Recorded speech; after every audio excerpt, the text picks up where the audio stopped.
Hey everyone, welcome to my YouTube channel again. तो आज हमारा नर्सरी टीचिंग सीरीज़ का डे 5 है, जिसमें कि हम करने वाले हैं लेटर ई। जो भी हमने प्रीवियस में किया था उसकी हम एक बार क्विक रिवीजन कर लेते हैं। और सेम वे में आपको अपने बच्चे से पूछना है कि हमने प्रीवियस डेज़ में क्या प्रिपेयर किया था, किस तरीके से स्टडी की थी। लास्ट हमने किया था sleeping line and standing line का कॉम्बिनेशन। ओके, तो ये एक बार क्विक रिवीजन आपको लेनी है। स्लीपिंग लाइन जो कि स्लीपिंग फॉर्म में होती है, स्टैंडिंग लाइन जो कि वर्टिकल फॉर्म में होती है। तो उसी के कॉम्बिनेशन से बनता है हमारा letter E, letter F, letter L, T. ऐसे बहुत से लेटर हैं जो स्लीपिंग एंड स्टैंडिंग के कॉम्बिनेशन से बनते हैं। तो अब आने वाले टाइम में हम उन्हीं लेटर्स को बच्चे को करवाएंगे, जिसमें से फर्स्ट लेटर मैंने पिक किया है लेटर ई। ओके, तो आज का जो टॉपिक रहने वाला है इस वीडियो का वो है letter E for English subject. यहाँ पे क्योंकि बच्चे को already sleeping and standing line दोनों ही क्रेयॉन्स की हेल्प से ड्रॉ करना आ गया है, तब आप उसको करवाएंगे। क्वेश्चन को रीड करेंगे। Trace the dotted line to form the capital letter E. E letter को क्रिएट करने के लिए, बनाने के लिए आपको क्या करना है, ट्रेस करना है। तो फर्स्ट आपको स्टैंडिंग लाइन लेना है, ऐसे इस तरीके से। ओके, यही एक पैटर्न होता है बनाने का। पहले स्टैंडिंग लाइन और फिर वन बाय वन आपको ये स्लीपिंग लाइन जो है वो बनानी है। ओके, तो ये तो हो गया ट्रेसिंग का वर्क, जो आप बच्चे को बताएंगे कि ऐसे ट्रेस करना है। बट साइड बाय साइड क्या करना है, जब भी हम किसी लेटर से बच्चे को इंट्रोड्यूस करवाते हैं तो सबसे पहले हमें बच्चे से पूछना है, बेबी से क्वेश्चन पुट करना है बेबी के लिए कि ई लेटर से बहुत सारे वर्ड्स हैं जो सराउंडिंग में हैं, जिनमें लेटर ई का यूज़ होता है, जो उसको पता है नॉर्मल डेज़ में हम जिनके बारे में हम बात करते हैं। तो ऐसे ही आपको भी अपने बेबी के साथ बात करना है और बोलना है ई लेटर से होता है अर्थ, जिस पे कि हम रहते हैं, मदर अर्थ। ओके, ई से हमारी बॉडी में क्या होता है, ईयर। बच्चे को दिखाएंगे पिक्चर में, देन आप पिक करेंगे अपना ईयर एंड उसको भी बोलेंगे कि वो ईयर को टच करें। Okay, year. देन आइज़, हमारी आइज़ वो भी ई लेटर से ही बनती हैं। तो आप उसको बताएंगे, दिखाएंगे और फिर बोलेंगे, पूछेंगे कि क्या करते हैं हम आइज़ से। आइज़ की हेल्प से हम चीज़ों को देख सकते हैं। We can see with the help of eye, we can hear with the help of ear.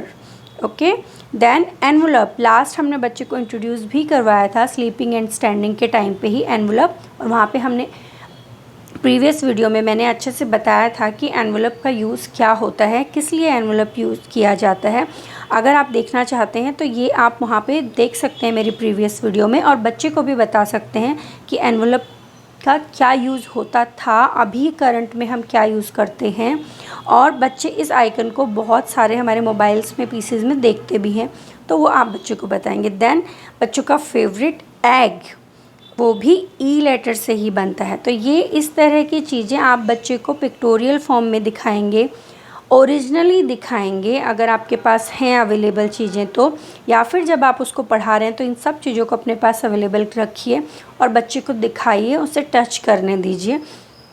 Right, ये वन वर्कशीट होगी जिसमें हमने क्या किया, ई लेटर के साथ बच्चे का इंट्रोडक्शन करवाया। That is the introduction worksheet for letter E. Okay, साथ ही हमने क्या किया, ई लेटर को फॉर्मेशन करना सिखाया, बनाना सिखाया। फर्स्ट स्टैंडिंग लाइन और 3 स्लीपिंग लाइन आपको बनानी है ई लेटर के लिए। ई लेटर से कौन कौन से वर्ड होते हैं वो आप बच्चे को बताएंगे। Earth, ear, eyes, envelope and egg. Earth में हम रहते हैं, ईयर की हेल्प से हम सुनते हैं, आइज़ की हेल्प से हम देखते हैं, एनवलप में हम किसी को भी कुछ भी गिफ्ट रख के दे सकते हैं, कवर करके लेटर डाल के दे सकते हैं।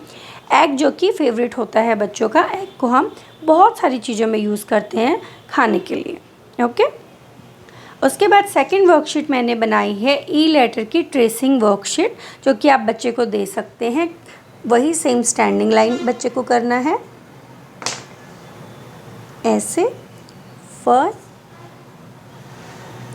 और सब डॉटेड लाइन को से उसको ई बनाना है। Right. Standing, first sleeping, second sleeping and third sleeping. Standing, first sleeping line, second sleeping line and third sleeping line.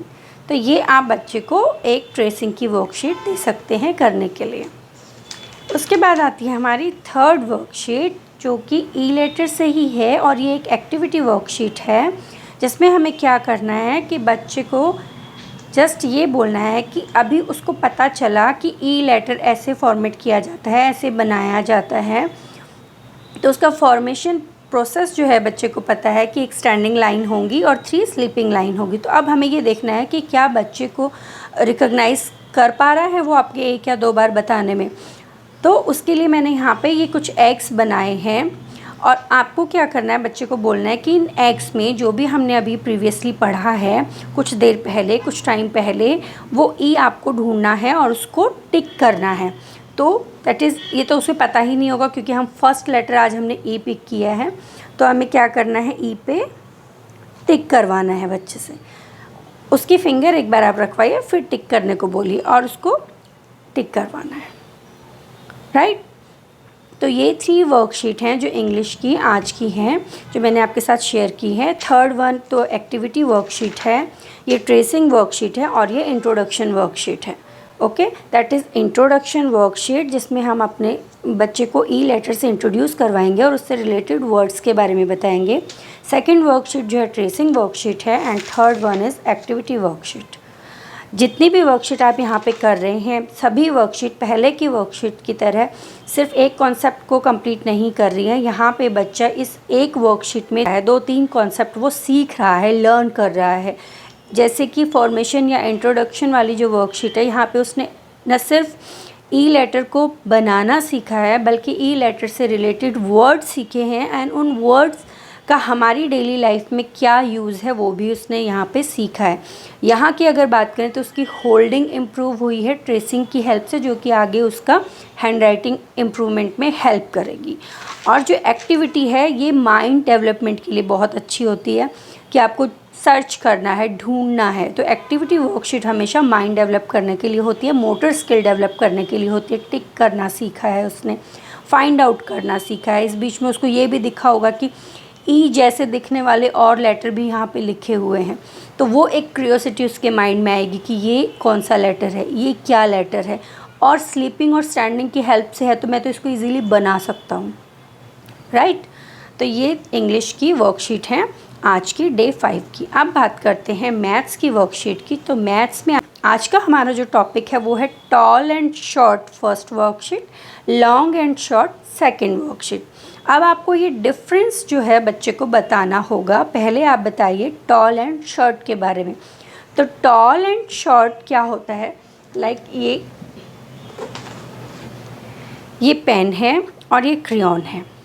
अगर मैं इसको स्टैंडिंग फॉर्म में रख रही हूँ ऐसे, और क्रेयॉन्स को भी उसी के बराबर में रख रही हूँ स्टैंडिंग फॉर्म में, ये स्टैंडिंग फॉर्म में मैंने रखा इस तरीके से। वर्टिकल फॉर्म में बोलिए, स्टैंडिंग फॉर्म बोलिए, जहाँ पे कि हम हाइट को मेज़र करते हैं। तो उस केस में हम बोलते हैं जो भी बड़ा होता है उससे हम कहते हैं वो टॉल है, जब हम बात करते हैं हाइट से रिलेटेड। और ये स्मॉल है, तो क्रेयॉन्स क्या है, स्मॉल ऑब्जेक्ट है, और पेन क्या है, टॉल ऑब्जेक्ट है, जब हम हाइट में बात कर रहे हैं। सेकेंड वर्कशीट के अंदर मैं बोल रही हूँ लॉन्ग एंड शॉर्ट। अगर मैं इसको हॉरिजॉन्टल फॉर्म में रख देती हूँ और इसे भी हॉरिजॉन्टल फॉर्म में रख देती हूँ, तो इस केस में इसकी लेंथ की बात की जा रही है। तो पेन की लेंथ क्या है, लॉन्ग है as compare to crayon. Okay, तो ये कॉन्सेप्ट आपको बच्चे को क्लियर करवाना है कि जब हम बात करते हैं लेंथ की तब हम वर्ड यूज़ करते हैं लॉन्ग एंड शॉर्ट, जब कंपैरिजन लेंथ वाइज हो। जब कंपैरिजन हाइट वाइज होता है तब हम वर्ड यूज़ करते हैं टॉल एंड शॉर्ट। तो अब यहाँ पे देखिए, फर्स्ट वर्कशीट में आपको बता रही हूँ। फर्स्ट वर्कशीट क्या है, टॉल एंड शॉर्ट। जब हम कंपैरिजन हाइट वाइज कर रहे हैं दो ट्रीज़ के बीच में, तो एक टॉल ट्री है और एक शॉर्ट ट्री है। शॉर्ट ट्री और टॉल ट्री, आपको क्या करना है, टॉल ट्री, शॉर्ट ट्री, आप ये ऐसा वर्कशीट बना के दे सकते हैं कि you have to circle short tree. Next में आप बोल सकते हैं you have to circle tall ladder. Okay, 2 ladder मैंने बनाई हैं यहाँ पे, तो आप टॉल को सर्कल करवा सकते हैं। फिर मैंने वापस से एक ट्री बनाया है और यहाँ पे भी एक शॉर्ट बनाया है और दूसरा टॉल बनाया है। तो आप बच्चे से क्वेश्चन पुट कर सकते हैं, यहाँ पे लिख सकते हैं सर्कल द, या फिर आप कलर भी करवा सकते हैं, क्योंकि लास्ट टाइम से हम कलर रिकॉग्निशन करवा चुके हैं, तो आप कलर भी करवा सकते हैं। Colour the tall one, colour the tall tree, colour the short pencil. Okay, comparison किस चीज़ के, दोनों के बीच में कंपैरिजन किस चीज़ के लिए हो रहा है, उनकी हाइट को लेके, इसलिए हम वर्ड यूज़ कर रहे हैं टॉल एंड शॉर्ट। अगर मैं लेंथ के बारे में कंपैरिजन कर रही हूँ, इन दैट केस हम वर्ड यूज़ करेंगे लॉन्ग एंड शॉर्ट। तो जब भी आप बच्चे को कराएं, सेपरेटली कराना चाहें सेपरेटली करवा दीजिए दोनों वर्कशीट को, 1 डे इसको करवा दीजिए, 1 डे इसको करवा दीजिए, और बाद में एक कंबाइंड वर्कशीट बना सकते हैं, या फिर उसको वर्बली समझा सकते हैं with the help of different object, कि जब हम लेंथ वाइज करेंगे तो हमें वर्ड यूज़ करना होगा लॉन्ग। लाइक मैं ये नहीं बोल सकती हूँ, बच्चे के साथ ही आप कंपैरिजन करके बोल सकते हैं। लाइक आप ये मदर और बेबी की बात हो रही है, मदर और बेबी अगर दोनों साथ में खड़े हैं तो आप वर्ड ये यूज़ नहीं कर सकते कि मम्मा लॉन्ग हैं, नो, मम्मा टॉल हैं, as compare to baby mumma is toll.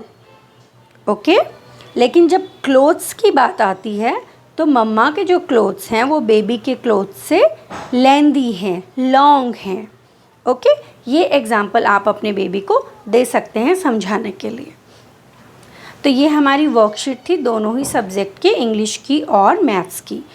अब बात करते हैं आज की पोएम की, क्योंकि डे 5 है और वीक का फर्स्ट डे है, तो हमें पोएम करनी होती है। तो पोएम आज की जो होने वाली है वो है रिंग अ रोजेस। चलिए इसको स्टार्ट करते हैं। Ring a roses, a pocket full of posies, husha, busha, we all fall down. Ring a roses, pocket full of posies, husha, busha, we all fall down. तो ये पोएम आपको complete week में करानी है। Daily आपको ये poem एक बार बच्चे के साथ गानी है, बच्चे के साथ इसको लाउडली गाइए, उसके साथ एंजॉय करिए, हैंड से हैंड पकड़ के मूव करिए, डांस करिए, जैसे आपको ठीक लगता है। दिन में 2, 3, 4 टाइम आप बच्चे के साथ इस पोएम को कंप्लीट वीक में आपको ये कराना है। ओके, तो आज की जो सेफ्टी हैबिट रहने वाली है वो क्या है, do not touch electrical wire. हमें इलेक्ट्रिकल वायर्स को टच नहीं करना चाहिए। Don't touch any electrical wire. Okay, and second क्या है, do not touch medicine without asking your parents. अपने पेरेंट्स से पूछे बिना किसी भी तरह की मेडिसिन को हाथ नहीं लगाना। No, don't touch medicine without asking your parents. Okay, 2 safety habits हैं हमारी मंडे की। First one is do not touch electrical wire, किसी भी इलेक्ट्रिकल वायर को हैंड नहीं लगाना है। Don't touch medicine without asking your parents, अपने पेरेंट्स से पूछे बिना किसी भी मेडिसिन को टच नहीं करना है। ओके, तो ये हमारी आज का कॉन्सेप्ट। होप आप लोगों को वीडियो अच्छा लग रहा होगा। प्लीज़ अगर अच्छा लग रहा है तो लाइक करना मत भूलना। वीडियो को जितना हो सकता है उतना शेयर करिए, और इसी तरह की और नॉलेजेबल वीडियो पाने के लिए मेरे चैनल को सब्सक्राइब करके रखिए। मिलती हूँ मैं आपसे डे 6 में, तब तक के लिए टेक केयर, बाय बाय।